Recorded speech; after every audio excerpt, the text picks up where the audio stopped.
All right. Well, good morning, everybody. Thank you very much for joining us.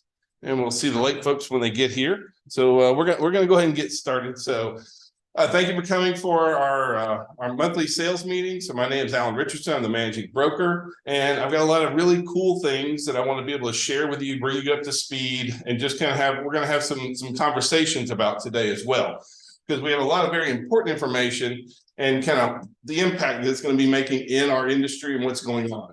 So I want to start off with just kind of some basic industry stuff. And so the first thing is that when you list your properties in FMLS, FMLS has added this feature, which is the RESTB.ai. And all this really is whenever you upload your photos into FMLS now, it will automatically tag those photos. It can tell what's a living room, what's a dining room, what's a garage. Used to be you'd have to go in, like sometimes we'll have 50, 60 photos on an MLS, in the MLS. And then if you want to tag those so they can get picked up by search engines, you have to go in manually and write those descriptions in. Now we'll automatically tag all those photos for you. So if people are looking for those kind of things when they search, it's a great way for it to automatically be out there. Now, that was a new feature that just rolled out from FMLS. From Georgia MLS, we have a brand new thing that just rolled out this past week, and that's Forewarn. Forewarn is now part of your Georgia MLS login, and it's free through Georgia MLS. And what Forewarn is here to help you check out who you're really dealing with. Are you dealing with the right person? Do you know, is this the person who they say they are? And so as part of it, so if you go into Georgia MLS, you log in your normal Georgia MLS and you'll see the Forewarn links in there. Go in there and you want to download Forewarn on your cell phone, because you can do it from the cell phone, you can do it from a desktop kind of thing. But this is a really nice thing, because it used to be like we've had agents that were spending $30 a month to have Forewarn, and now Forewarn is free as part of Georgia MLS and as part of your login into Georgia MLS. So now, what is Forewarn? So when you go in, it just has a place in there where you can put a phone number, or you can go and hit the search by name, and you can put in somebody's first name, last name, and even just city location. Now, what can you get out of that? Actually, you can get a lot of information out of that. And so, all I did was, this is a friend of mine, so don't pick on Ted, but I did put in, I just put in Ted's first name, last name, and the city McDonough. And it gave me back all the names and aliases that he uses. I've got 9 different phone numbers for him, his address history. It shows me if he has any kind of criminal records, any criminal infractions, and any court records automatically. In addition to that, it shows me any property records, as well as any vehicle reports. And the reason that those are really cool is because, one, I can see what the actual address is. Hey, I own a home over at so-and-so, but it turns out he really doesn't own the home. It doesn't show up here, right? Also you can see, where it is, what their history is there. I can even see what vehicles they own, because if they say, I'll be in a Mercedes, well, do they have a Mercedes? Because it'd be nice to know if this is legit or not.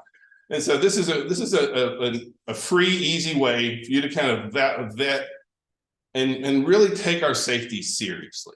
Because sometimes all we get is that random phone call. Hey, I'm all cash, $500,000, just meet me out back, kind of thing. And it's just creepy. And so I'd like to be, and so I love the fact that now we can check out the folks that are, you can check it out with just a phone number, just a first name, last name, and the city that they're from, and you can get amazing information on folks. Now, all that being said, please do be cautious, be thoughtful. This is not to be used in order to prospect. This is not to be used to be able to sell somebody that, you know what, the seller's not willing to entertain your offer because we've looked you up. That's not what this is for. This is for your safety. It's there to kind of look through. But like all this information is readily available out there already on the internet, that kind of stuff. So nothing on here is personal information. Everything's private, public information, and you can go get that. But just be cautious of that. The other thing, I wouldn't be telling folks too much that you've checked them out that much. It makes them feel a little creepy. But this is there to make sure that we are like being safe and can kind of check out the backgrounds of people and who we're really dealing with. Because unfortunately, a lot of people, well, maybe not a lot of people, but there are bad people out there, and we have to be conscious of our safety. So I like the fact that this is now a free member benefit through Georgia MLS. So please take advantage of that. Go ahead and download it on your phone, that kind of stuff, get signed up for it. All right. Another new feature that's coming. Now, this one's not through the MLSs, but we are adding in Key Please, and it's for our agents in the Maximum One family. And so what Key Please is, you know, in the real estate world, the 80-20 rule kind of falls through a lot. I mean, it's very, very prevalent. About 20% of the agents do 80% of the business. And so you got new folks who are trying to come in that are struggling, trying to get their feet up underneath them. And then at the same time, we got other folks who are so busy that their heads are basically on fire. And so what this here is a chance to where busy agents can offer out home showings. You can get someone to do open houses for you, or to do runner activities for you, and you can pay them on a per basis automatically in here. And so all you do is kind of go in, you log into the thing. If you wanted to, let's say you wanted to let someone show a house for you, you put in the address, you put in all the buyer information that they would need.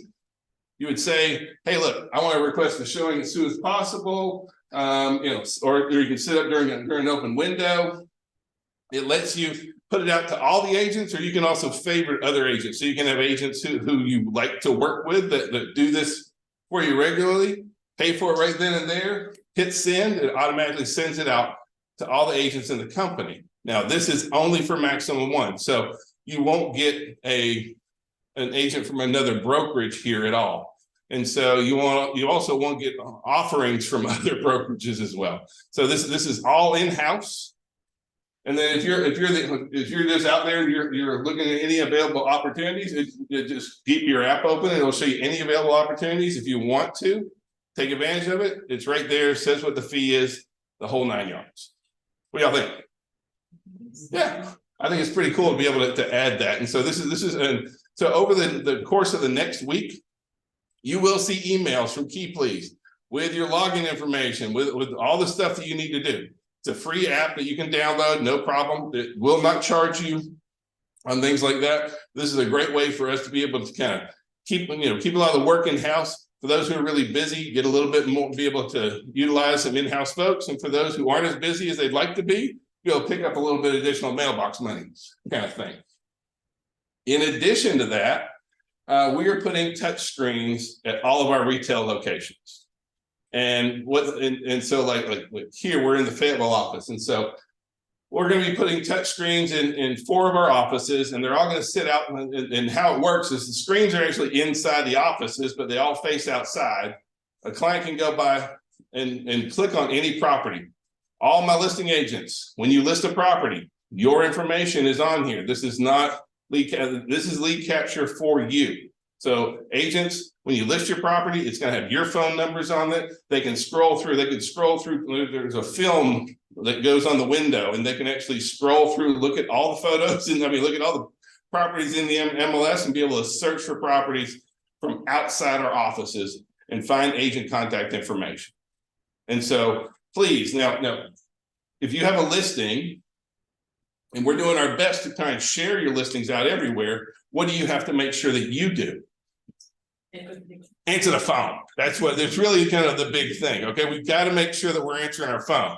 Because just the other day, I'm walking by and the agent's like, they took their phone out, looked at the number, put it back in their pocket. I don't know who that is. You're not going to know these folks, right? And so let's make sure that we're taking advantage of the opportunities that's coming through this. In addition, also for your listings, all your listings right now, whenever you do a listing, so we're also at the same time preparing you a single sign-on, a lead capture website for just that specific property that will send the leads back directly to you. And Barry, you can thank him for it, because Barry and Christian are going to be talking about that a little bit later, kind of thing. But automatically when you have a listing now, we're sending you a property flyer as well as a property website that you can share out to your clients. You can share it out in the social media. We're going to be sharing it out in social media for you as well. So anything we can do to help you generate more revenue, because that's kind of how we're wired. The better that you do, the better that we do. So I don't do good without you. So I've got to help you do good. And so these are things that at the brokerage that we're really focused on trying to build, trying to help you build your business too. Y'all with me? All right. Y'all seen the news? Big changes coming to home buying. The real estate world's getting turned on its end. Nothing's going to be the same anymore. Is that right? No. I mean, is there going to be change in the real estate world? About the buyer's commission, that's been something. Yeah, I mean, but see, the thing is a lot of our clients don't know what's going on. I mean, we're Americans. We don't look past the headlines on most things. So there is a chance. I mean, so what's happening is we're having a lot more conversations. And I want you to understand how it changes, how it doesn't change, those kind of things. Like on the lawsuit that went through. Is that lawsuit in Georgia? Yeah. No. Because our rules here are a little bit different. Does it have the potential to impact us here? Absolutely, it does. So like the big one that everyone has been talking about recently is the Sitzer Burnett trial. And so NAR and a whole list of other big brokerages, national brokerages, got fined $1.8 billion. Now, the basis for this lawsuit comes down to, honestly, the big deal here was about how the rules were in the MLS. And honestly, I expected that we were going to lose right from the very beginning, because the rules of the MLS in Missouri said that if you offer a seller's commission, you must offer a similar buyer's commission on the other side. Y'all think that's right? I mean, but see, that's the thing, is that they forced it. See, like here in Georgia, can we list a property and offer zero buyers cooperation? Yeah, we can. Yeah. And what about in Missouri, where this lawsuit was? No, you can now. But back then you couldn't. There was also for a very specific time frame. So, we have to understand kind of what's going on. And so what's happening is it's causing us to have a whole lot of conversations with our clients. Now, a lot of our clients, I'll be honest with you, have no idea what's going on. And so like you got to be really like for so many of our clients, it's not about lawsuits. It's not about trials. It's not about this kind of stuff. It's about, who do I trust to help me with the most expensive asset? If it's your first house or your fifth house, it's your most expensive asset that you own. Do you do that without trusting somebody to take you through a very complicated process? No, it still comes down to having that trust, right? But now there's a new lawsuit out, right? Because the big thing about this lawsuit was you can't force the sellers to pay the buyer's commission, right? That was the whole basis for that, is that they were forcing it. Well, now we have a new buyer's lawsuit coming out, right? And what the buyers are saying, or what these buyers are saying, is saying, listen, we didn't have the ability to negotiate for our commission, because even though the seller negotiated for it, when we bought the house, we bought the commissions too. And so this is another new lawsuit that's going to be coming out. And again, guess what everybody has their hand in? Your pocket, right? They have your hand in your pocket. And so this puts us in a position where we have to understand what's going on in this space, but also how are we going to operate in this space? Because the lawsuit that happened in Missouri doesn't directly affect, hasn't changed. There's no rules, nothing new in Georgia at all, except for conversation. And this lawsuit, does it have the potential to upend real estate? Only if we don't take control of the narrative, if we don't handle the conversations that are really going on. So it really comes down to like, what's the purpose of business? What's the purpose of your business? Wrong. I'm sorry. I mean, like the purpose of business is like that might be the byproduct of it. But the purpose of business is to provide value. You have to provide value. When I provide value, you return to me monetary gain, right? And so like a business out there that does not provide value, does it last? No. And if you're here just to make a buck, please leave. It's not that's not what this industry really is. We're relationships. And so we provide value, and then we get goods in return for the value that we provide. And so like as a real estate professional, what is your value proposition? Like, what value do you bring to the transaction? You know, and if you can't tell yourself or anybody else what value you bring to a transaction, I promise your clients won't know. Like, you have to understand what your value proposition is right from the very beginning. Because when we bring value to a transaction, when we have those really amazing transactions and our clients absolutely adore us and love us, and we carry them through the whole thing, and they come out and they just want to hug us. When you stand at a closing table and they just wrap their arms around you, was that about commission? No, it isn't. And so it's a very, very big deal. And so you have to look at what is my value proposition? What do I bring to this transaction? We look at the same thing at our brokerage level, right? And so like these are our core values: family, innovation, education, enrichment, and support. These are the values that we're striving to do so that we can provide value to you. And so I know what these are, and you know, these all came through our branch managers and all of our staff, that kind of thing. And it's important that we are trying to operate our business to bring value to you. But you've got to take this and break this down, because you are your own small company. What is your value proposition, right? Now, for our buyers, right? Because you have to have one. What do buyers want? And so this is a recent study from the National Association of Realtors. So top reasons why buyers work with an agent. What's number one? Help with managing the process. Is it confusing? Does it make sense? So do you need to be a great educator? Yes, absolutely. After that, they want an agent's expertise in making competitive offers. And then they also wanted find the house. Find the house, explain the process, communicate with me, help me make good offers, help me get a home. Those are the value propositions that we have to be bringing. If you're going to be a successful buyer's agent, what three things do you really need to focus on? Right here, right? Y'all follow me here, right? Yeah. Because what I want you to understand is this is about the value that you bring. So like when it comes time to filling out, you know, the exclusive buyer brokerage engagement agreement, and you get down here, and you get down to where it says commission, right?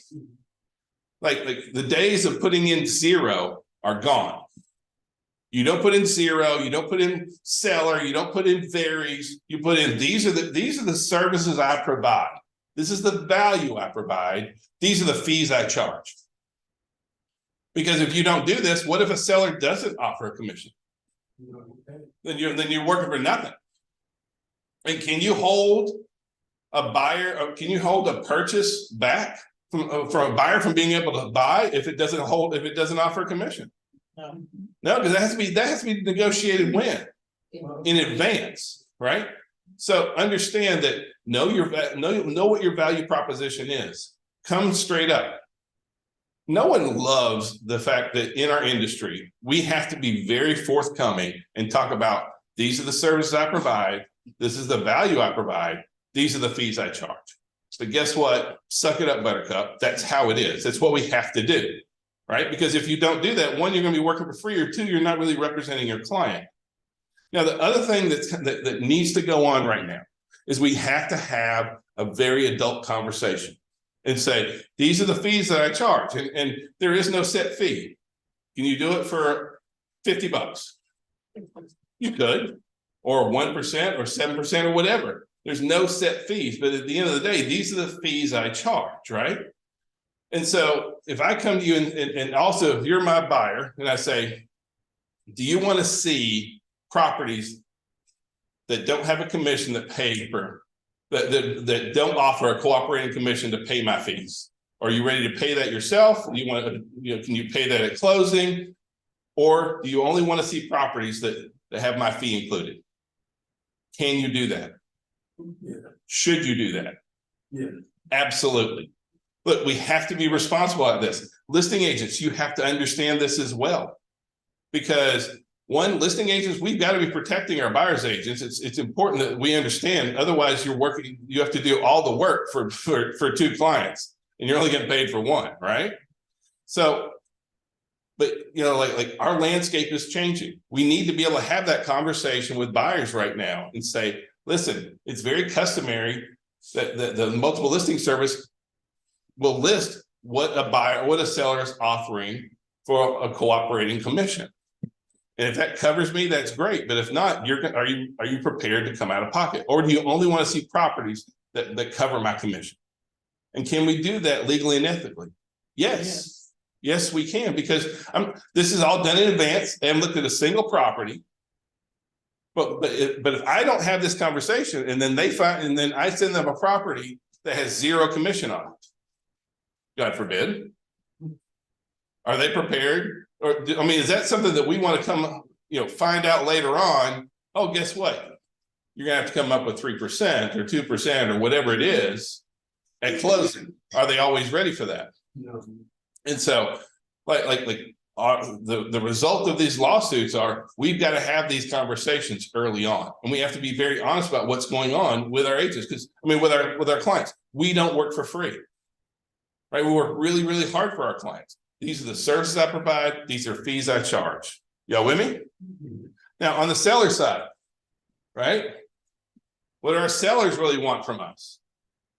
There's really three things that the sellers constantly for the last 10 years, I've taught this, and always it's the same three. Help me price my home right, market my home, timing. Price, marketing, timing. So when it comes to providing value for sellers, price, marketing, timing, those are your three big value leads that you need to have. That's the value that you need to bring into or to a seller's transaction, because that's what they really want from you. Help me price this home effectively. Market my home to sell. Can we do this in the right time? Those are the big three. And it depends on the year. Some years, those, what's three moves up to one, that kind of stuff. It moves all the way around. Yes, ma'am. They've asked if you please look at chat.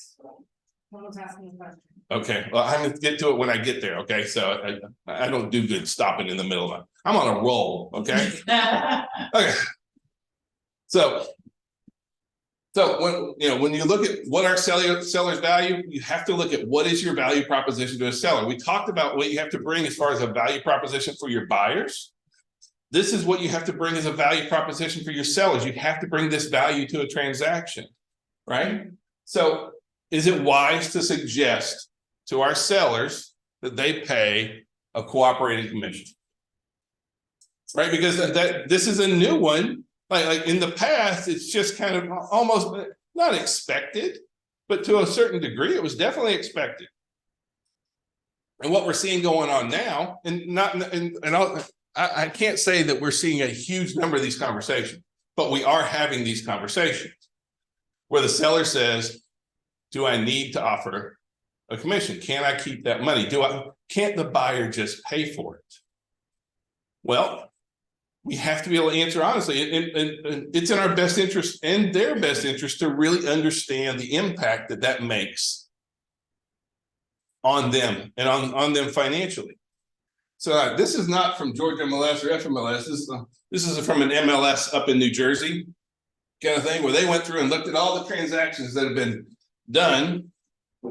And they up there you can do zero commissions, that kind of stuff as well. You can see that for the year to date, they've only had 4 transactions out of 4,000, which is 0.01% of homes that actually sold with zero commission, right? And so is the reason that this number is because agents are greedy? No, that's not the point. This is not where we're trying to take advantage of anyone. That's not what I'm trying to show you here. It's that we have to understand how our marketplace works, right? We all use the multiple listing service. Who pays for the multiple listing service, by the way? We do, right? So the fees that we pay, those get paid to us through the commissions that we make. But understand that, do buyers need representation? Yes. Yes, wholeheartedly, right? It's the most expensive asset that they own. They need representation through it. Do our buyers know this? Yes, yes, absolutely. Our buyers need to finance in the cost of that representation.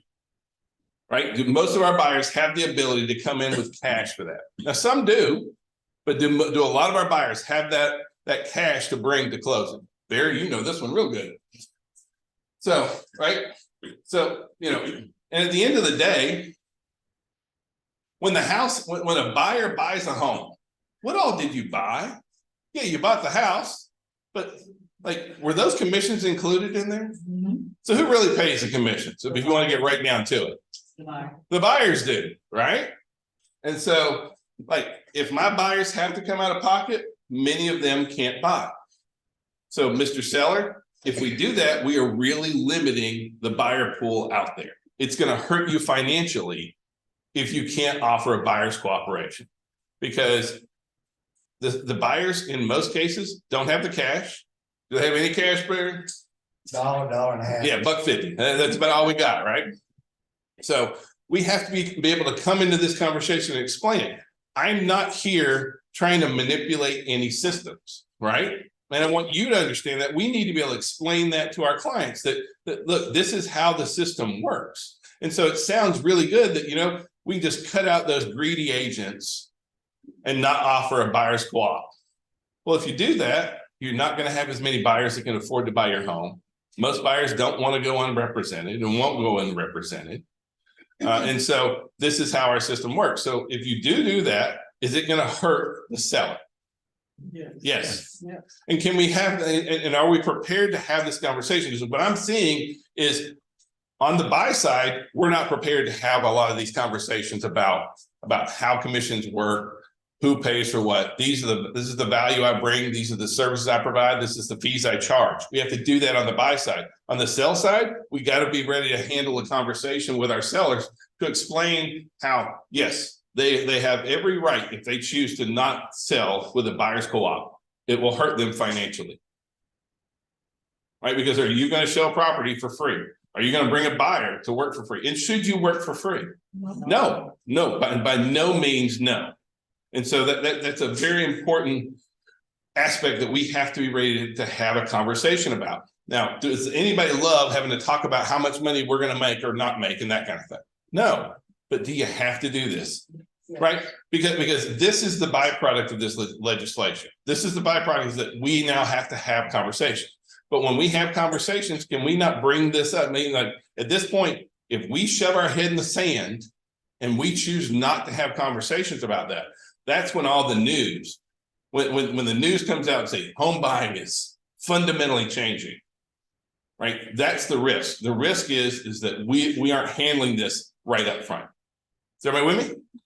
All right. Let me see what my question is. Sorry. If I can find a question. All right, let's see.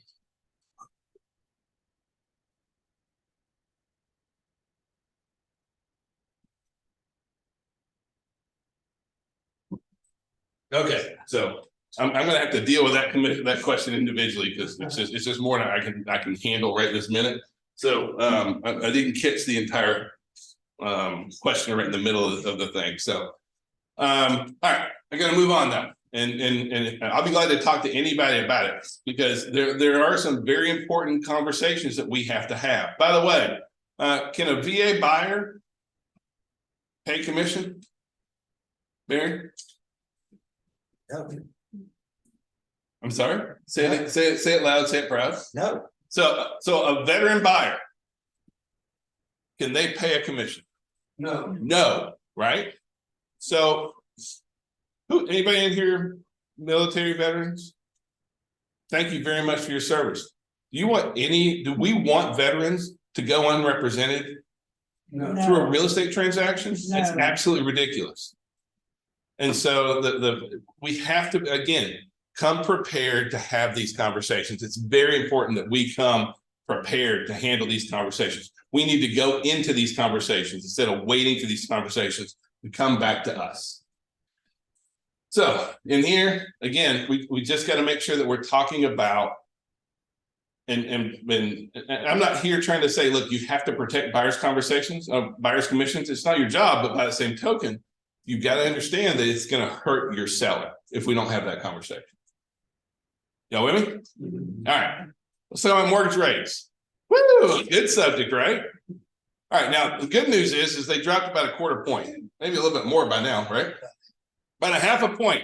Commissions are down about a half a point right now, and so that's really good. But everybody loves the 7.5% rate, though, right? 7.25%. That's a great rate. Well, I mean, like it depends. Traditionally. Like my parents bought at 13 and were thankful, right? They thought that was the greatest thing. And so I hear right now where this 7% rate's killing me. I don't love a high rate, but when you got to look at historically where interest rates have really been, like they're kind of all over the place. So there's a lot of room, there's a lot of movement going on with interest rates over, gosh, the past 30 years kind of thing, 40 years on here. And so like the big question which everybody has is where are rates going? And we could ask Barry, and we probably will, but you know what? Opinions are like armpits. We all got them, most of them stink.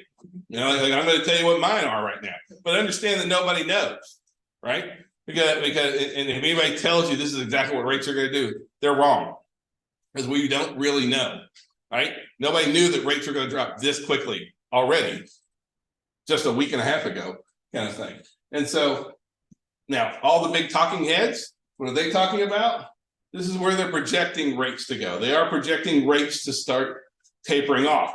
Don't expect a quick drop in rates. I really don't see a quick drop in rates. Our spreads are way too large right now. So I do see rates tapering down, but please don't be in the camp of, you know what, I'm going to buy when it hits 5.5. It's not real. It's not realistic. It's not like we won't see that for a while. Barry, how long do you think it's going to be? Ever? If you do that, I would be sick. All right, there we go. See, smart man. So, but I do see them softening. Now, to what degree, I don't know. But all the big talking heads, MBA, the National Bankers Association, NAR, all that kind of stuff, they're all projecting interest rates tapering off over this next year. Now, part of that, when you say, well, why is that? And so this is the federal funds effective rate. And so if you'll notice, see where the gray bars are? You know what those are? Those are recessions. Now, first of all, let me back up. A recession is not all bad. Well, for real estate. Look, we buy and sell real estate based on supply versus demand. Now, the good part, as weird as that sounds, a recession does mean falling interest rates. On average, every recession, interest rates drop by about 2 points. So every time you look in here, and what you'll see that they raise the federal funds rate, it plateaus, and then it levels off. They raise the federal funds rate, it plateaus. And so in every single instance, they raise the federal funds rate until what happens? A recession. All right. And so this is where we get to the whole thing about soft landing. Now, I don't know if we're going to have a soft landing or not. That's been the whole idea is that they really want to promote this whole soft landing, and maybe they could. I can just show you the data that says we've never had a soft landing. Every single time they raise the federal funds rate, it slows down jobs, it slows down the economy, because that's what they're trying to do. They're trying to put a bucket of water on an economy that's on fire, and they're trying to slow things down. And they do that by raising the federal funds rate. Now, the federal funds rate doesn't directly affect mortgages, but it does indirectly, right? Because what happens is they do that, they plateau, and then there's a recession, and then rates fall. What do y'all see on the very end over here? What's happened to the federal funds rate over the last 2 meetings with the Fed? Yeah, they call it pause, but looks like it's leveling off to me. So that's part of it, because every time that we have, yields typically fall after the last hike in the cycle. And so that's why there's a lot of talking heads, because understand that the news affects our interest rates a lot more so than the federal funds rate does right now. Right? It's like Chairman Powell opens his mouth, rates go all over the place. What happens in the market's really affected. What happens in the treasuries market. Like, if you want to see what happens with it, Our 30-year mortgage rates follow the 10-year treasury. Historically, with about a 1.7% spread, right now it's closer to 3. Because they got to build in a lot extra because they know folks are going to refinance as soon as they can. So they're building a little bit extra cushion in there for those folks. But if they freeze rates, we're looking at, historically, this is what happens. Again, do I know that that's what's going to happen? No, no idea. That's what I think is going to happen. And so this is my armpit, I guess. I'm just sharing with you for the most part out there. So should I wait for interest rates to drop before I buy? Y'all have any buyers saying this out there? Because I know a lot of agents are hearing this right now. I'm just going to wait for the rates. I'm going to wait for the rates. I'm going to wait for the rates. Is that a good idea? No. When's the last time the rates were in like 7.5 territory? Y'all remember? 1973. 1973, the rate was 7.63. That'd be a good thing? So it's 1973. You're going to wait for the rates to drop, right? Sound like a good plan? How long did it take rates to drop? 32 years. 32 years, rates dropped to 5.62 in 2003. Now, that's if you had waited. And see, we have so many talking heads. We have all these people saying, you should wait, you should wait, you should wait for rates. So, home prices in 1970 to 1971, the average home price is $27,300. Now, if you'd waited in 1971, you wouldn't have bought because interest rates were going to hold you back, right? However, if you had bought and you had held that property, how much was that same home that you bought in 1971 for $27,000 for in 2003? 1,000%. Yeah, $241,000. So should you wait? Like we have to be honest about this. Like, do I think that interest rates are great? No. But where does wealth in the United States come from? Home ownership, it does, right? And so like just over that time period, that's a 782% increase in value. That if you had talked yourself out of buying that home, you would not have seen because you were worried about interest rates. And so we have to be honest about it in that, and again, I understand, I don't love the interest rates. I'd love it to be back at 3. It's never going to 3 again. Okay. But that's not realistic. Wealth in the United States is tied up in home ownership. And so we have to be able to explain this intelligently, right? Because I want you to be, and again, what I don't want you to do is this is not about the hard sell, right? This is about showing people real data and the information and how it pertains to them. Because why was redlining such a terrible thing? Because I'm an uncle. I was a victim of it back in the early 80s. Stopped you from buying a home, right? Yes, it did. And when you couldn't buy a home, did that hurt your wealth creation for you and your family? It did. It did. So big what deal. happened was, it did not allow me to buy in the area that I wanted to. No. And so It hurt that area as well too. Yeah, right. But I guess what I'm saying is like wealth in the United States is tied up in home ownership. And so even if interest rates are high, is wealth still tied up in home ownership? Yes, absolutely it is. So, this is here in Georgia. Since 1991 to today, in Georgia, property values have increased by 300%, 295%. Again, have interest rates gone up, gone down through that whole time period? yes. Yeah, I mean, like I'm going all the way back to 91. Like interest rates were high back in there. They were 8s and 7s and 9s back then. It's still property values increased by 300% in this just that amount, that time frame right there. Now, I can't do a lot of things, but one thing that Barry and Christian and all the lenders are going to be talking to you about today is a really cool thing that Cross Country Mortgage has, which is a DPA, which is a grant for $4,000 for your clients. Now, The great part about this, first of all, is it's a grant. So do they have to pay this back? No. How about if you do Georgia Dream? You gotta pay it back. A lot of these DPAs now, you gotta pay back. This is a $4,000 gift to your client. Now, if they're high income, please don't, it's not gonna work. They gotta be at 80% of the median income on this for this to work. They're gonna talk to you about this more in detail later, individually in every single one of the offices.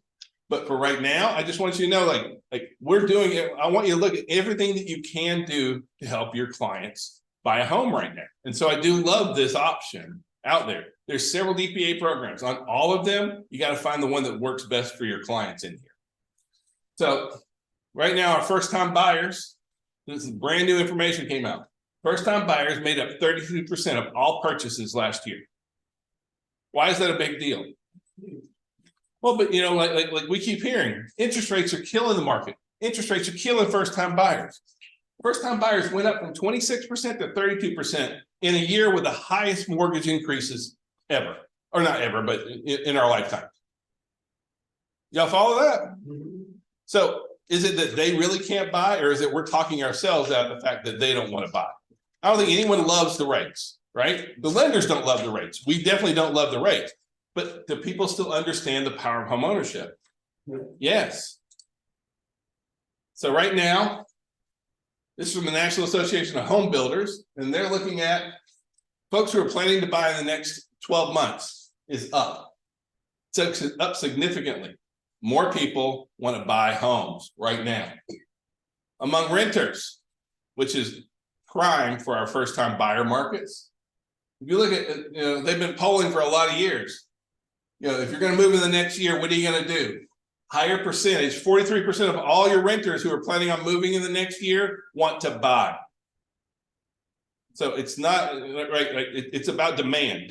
They may not be able to, but do our buyers, do our renters want to buy? Yes, yes, absolutely. And is that very important for our buyers? I mean, for our renters? Yeah, yeah. Why do you think that is? Rent keeps increasing. Yeah, yeah. Rents keep going up. But the gap between homeownership and renters has really blown up, like big time. Like there's always been a gap. I mean, back in 2010, the difference between a renter and a homeowner was about $180,000. But right now, it's off the charts.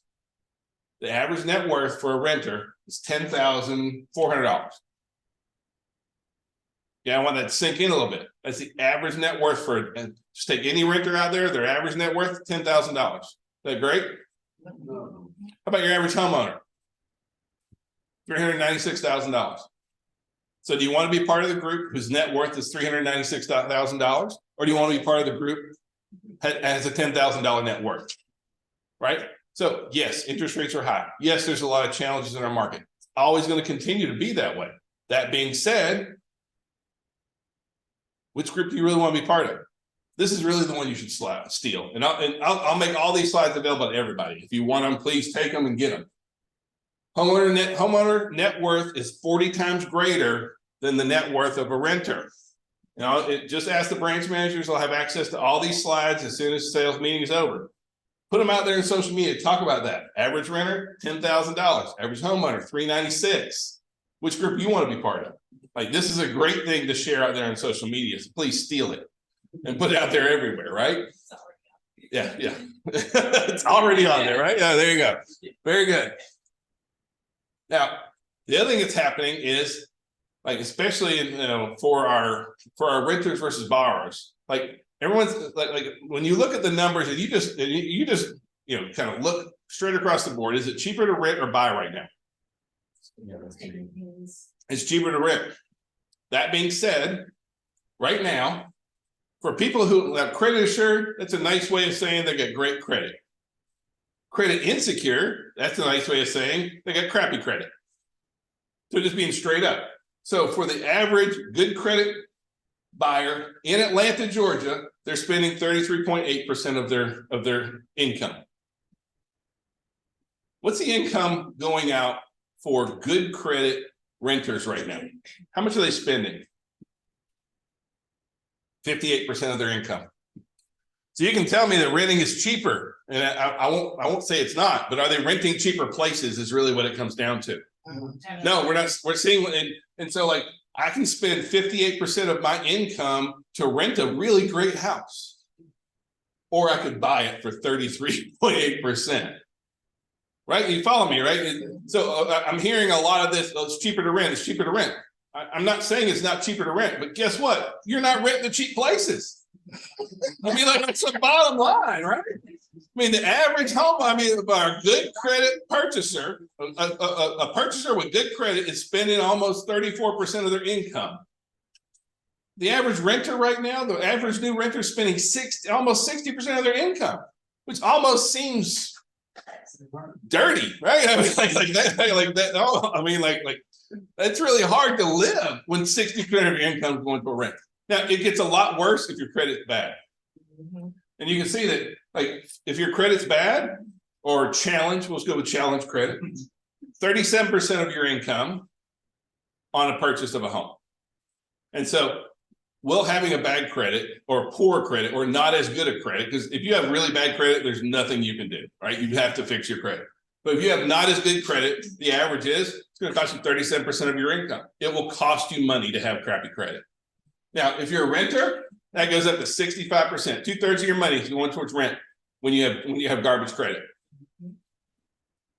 So there's two things. One, yes, it's cheaper to rent, but we're not renting properties like that. We're spending a lot more. A lot of our renters are spending way more on their overall rental. And then making sure that we're talking about credit. You don't want to see anybody's credit report. You don't want to get into that kind of business for them. That being said,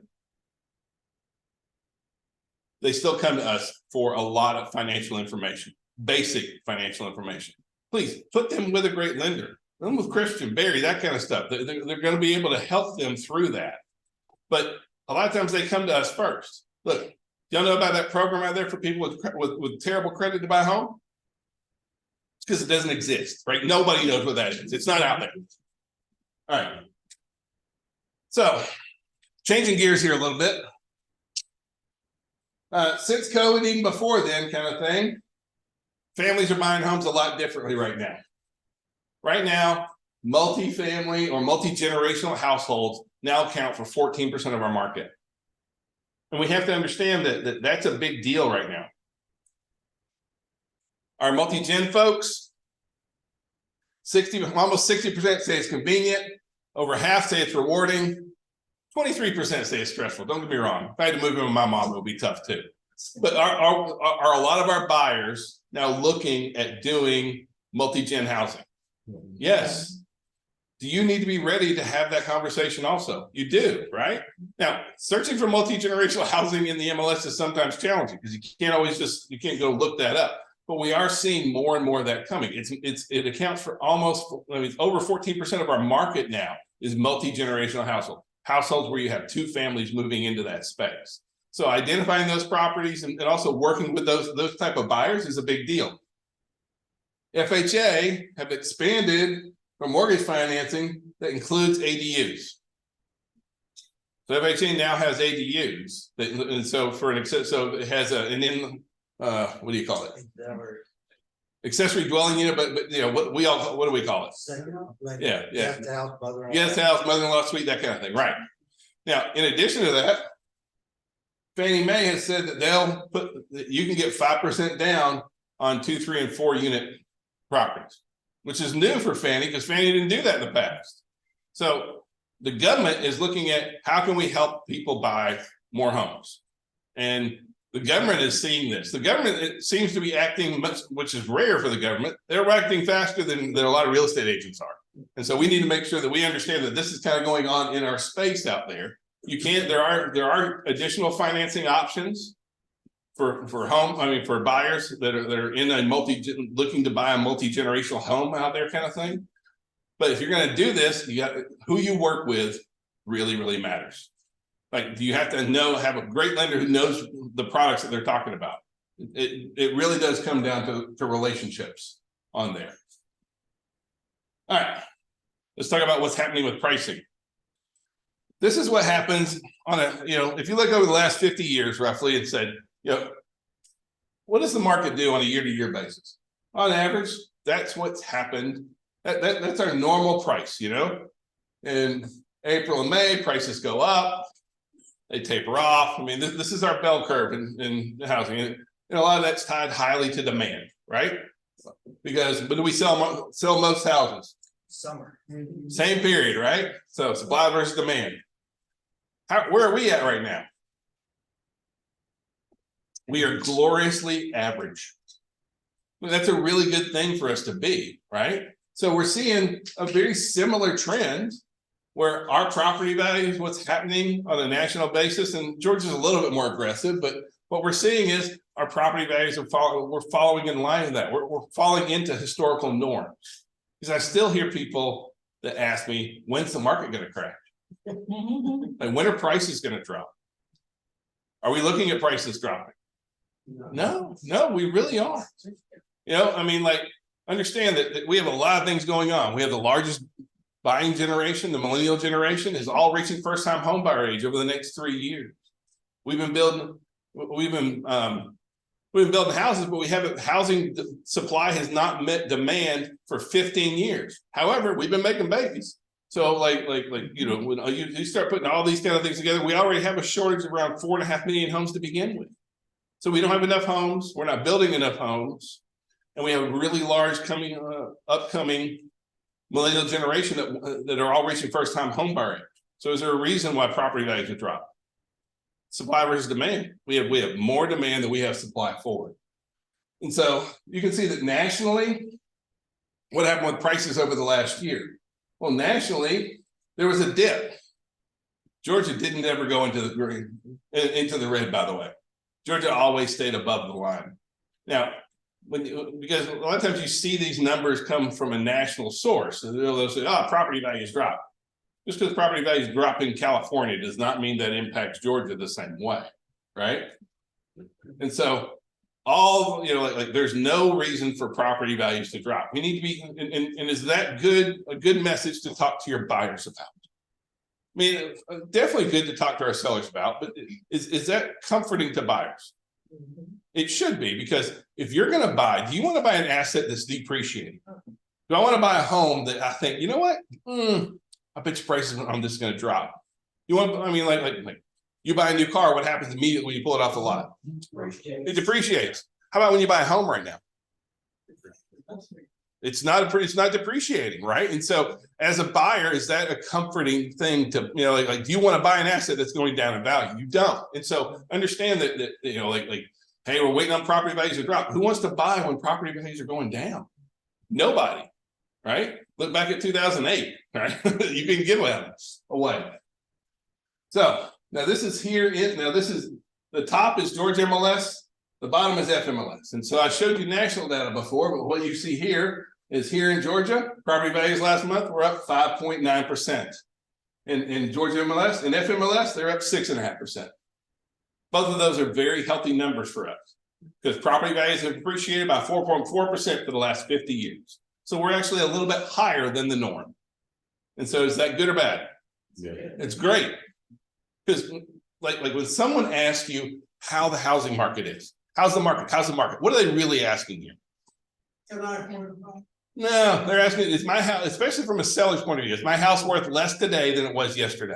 Is my house going to be worth less? If I buy this asset, this is the number that really matters to them.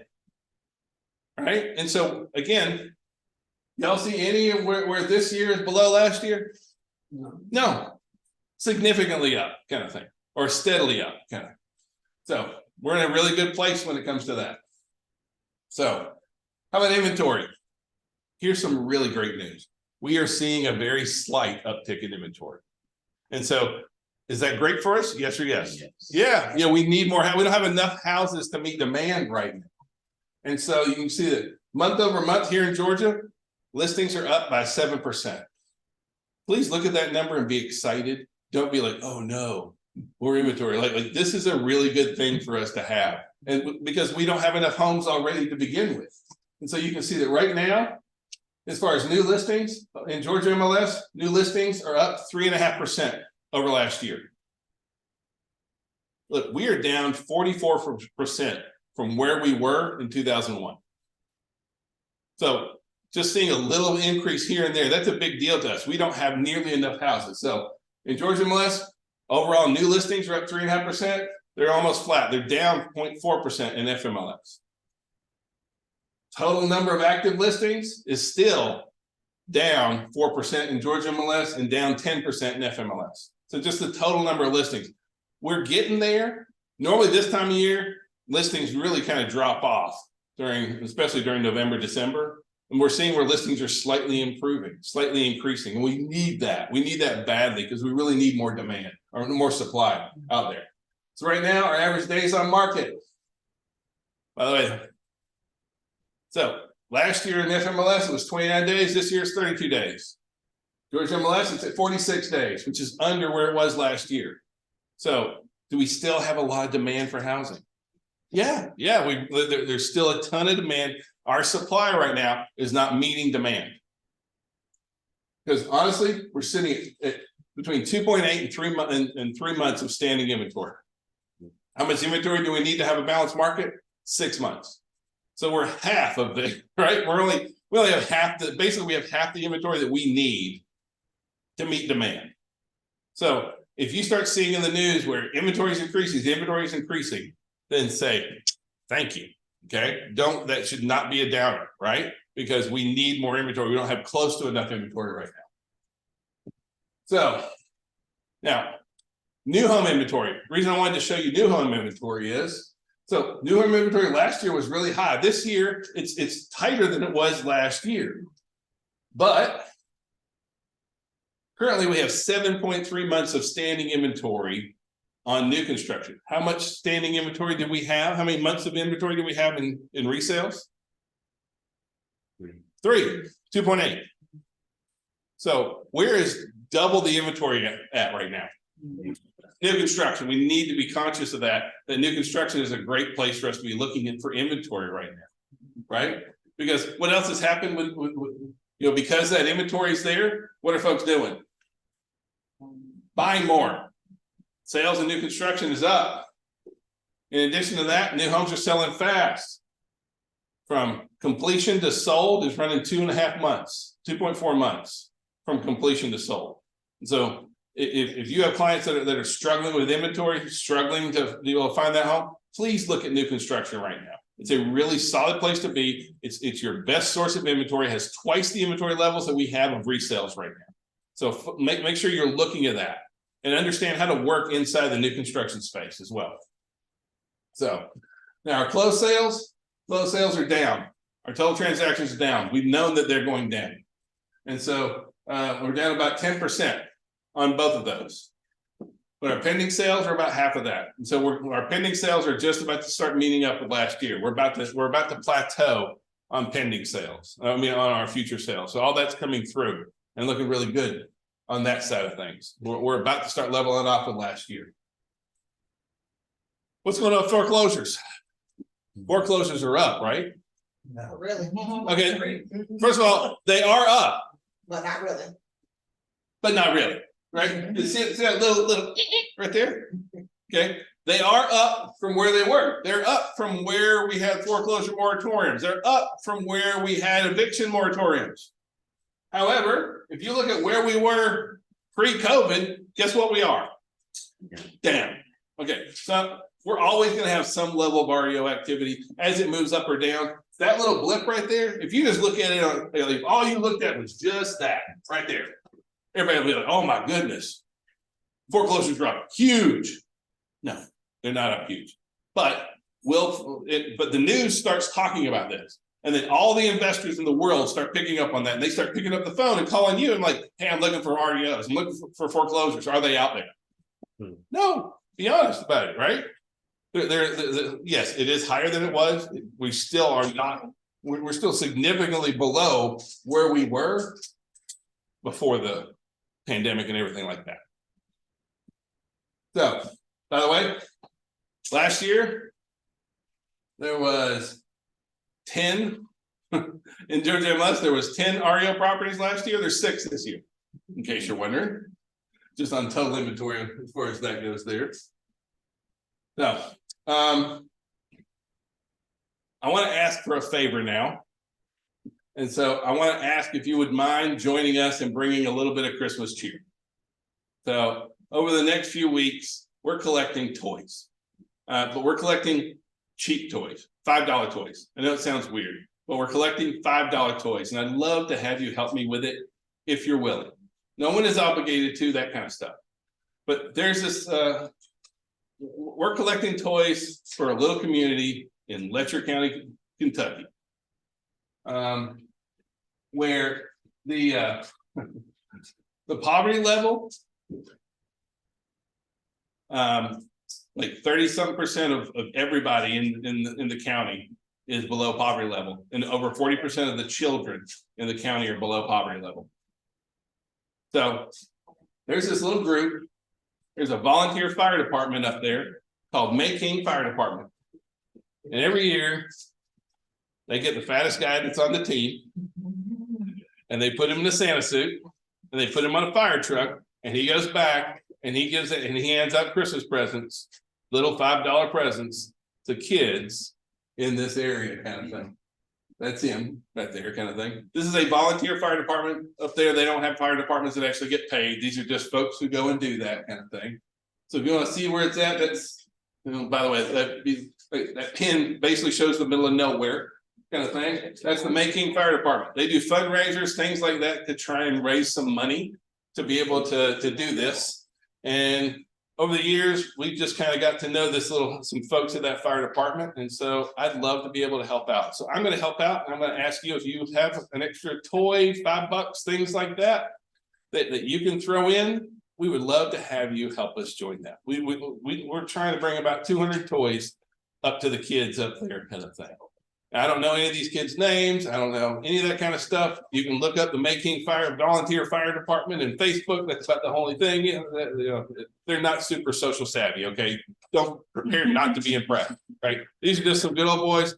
They couldn't do it last year because this is the same area that had those floods in Kentucky, and they lost their 2 fire trucks.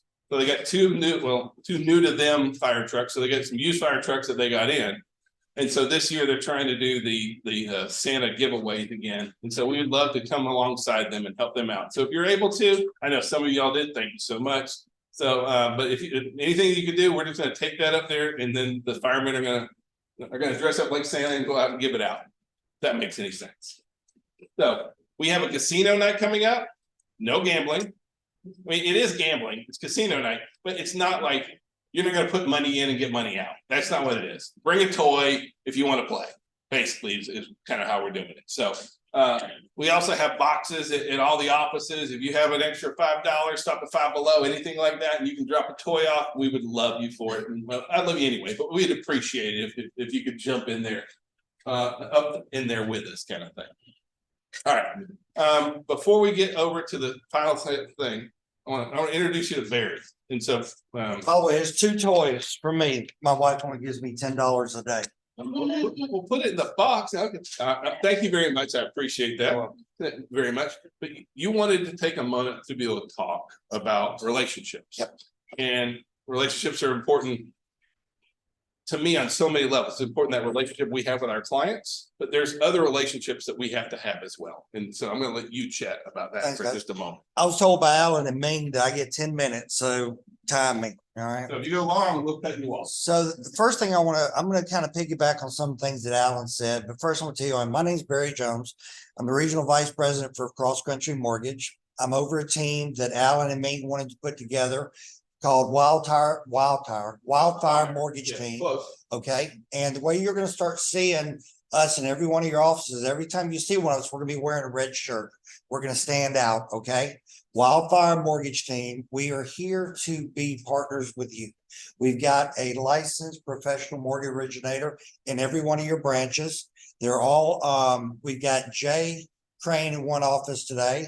We've got Cedric Johnson at the airport. We've got Sharon Thompson. I don't know where Sharon is. She's have laptop, will travel. Then we have Christian here in Fayetteville, and I am the regional manager, so I'm always available. So what I want to say to you is please take advantage of something Alan and Ming is giving you, we're not paying maximum one for any of this. They came to us. And this is where I'm going to talk to you about value.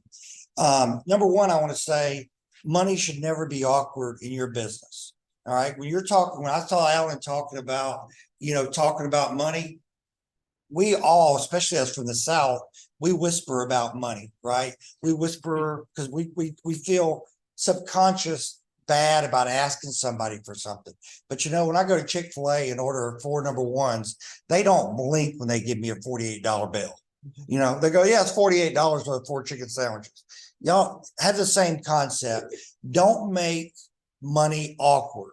All right. Because what's happening is you are giving somebody something that they want and they're determining what the value is. Okay. So that's one thing I just want to share as a salesperson.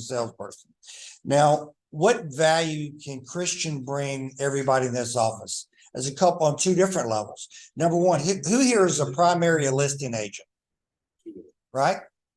Okay. Who here wants to be primary listing agent? Right? I want everybody else working. Yeah. I want to be sitting there on my phone, taking offers and saying, I'll get it to my customer. But you've got to earn that, right? And the way you earn that is through becoming a selling agent. And the way that you become a selling agent and a way that you're going to get paid going forward is you having something that someone else doesn't have.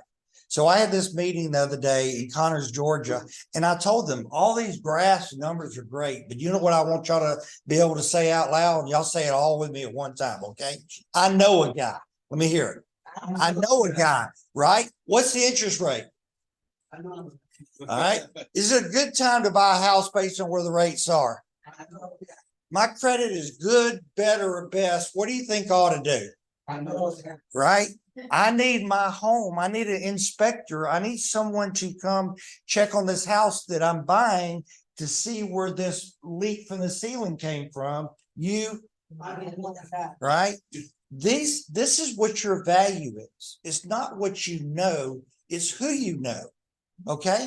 So if you have someone that talks to you and says, whenever you talk about credit, like you said, you never really should, but when you do, talk about it in a way that you would feel comfortable talking about your credit, right? Is your credit good? Is it better or is it best? Those are the only choices. But if you give a customer those choices, they're always going to tell you, if they say good, that means we got to work on this one. If they say best, it means they the top. And if it says good, they know that they can, they have credit card they can pay. So you want to use the information that you have, the guy to be a value. So when you give them that contract and you're talking about why I think you ought to pay me 3%.